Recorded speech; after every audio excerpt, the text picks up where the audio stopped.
সিআইডির ভিডিওকে গ্রেফতার করা তার কারণ পঞ্চায়েত সমিতির বিরোধী দলনেত্রীকে অর্থ স্থায়ী সমিতির সভাতে ডেকে তৃণমূল কংগ্রেসের গুন্ডি বলবো কল্পনা সিট তার নেতৃত্বে নিষ্ঠুরভাবে খ্যাপা কুকুরের মতো ঝাঁপিয়ে পড়া হয়েছে। তার হাত এমনিতেই ভাঙা আছে, সেই হাতে প্লেট ডিসপ্লেস হয়েছে, পেটে লোয়ার অ্যাবডোমেনে মেরেছে, আলট্রাসোনোগ্রাফি হয়েছে, এপাশটা পুরো ফুলে রয়েছে। এইরকম একজন নির্বাচিত প্রতিনিধি এবং মহিলা নারী শক্তি,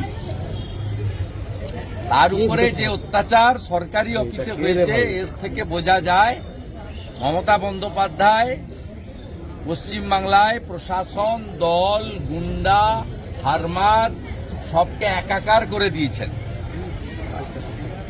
এবং আমি কেসিআরডির বিডিওর প্রথম গ্রেপ্তার চাইব, কারণ তিনি না ডাকলে মৌমিতা সিনহা ওখানে যেতেন না। আমরা কলকাতা হাইকোর্টের যে নির্দেশ ছিল ডিজিপির মেলে অভিযোগ, সেখানে অভিযোগ পাঠানো হয়েছে। ওরা কিছু করবে না আমরা জানি।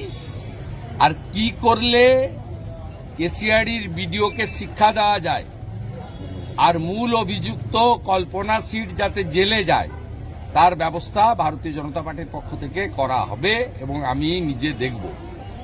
আমরা ওর সুস্থতা প্রার্থনা করি। আমি দেখে গেলাম এবং আমি আমাদের নেতৃত্বকে এখানে যারা আছেন এক্ষুনি শিফট করে নিতে বলবো প্রাইভেট কোনো নার্সিংহোমে। আমাদের অত অভাব নেই, নিয়ে চলে যান, কারণ এখানে এখনো পর্যন্ত ডায়েট দেয়নি, মাথায় একটা বালিশ নেই, তারপরে তো এই নামেই ভবরা ঢেকি সুপার স্পেশালিটি হসপিটাল।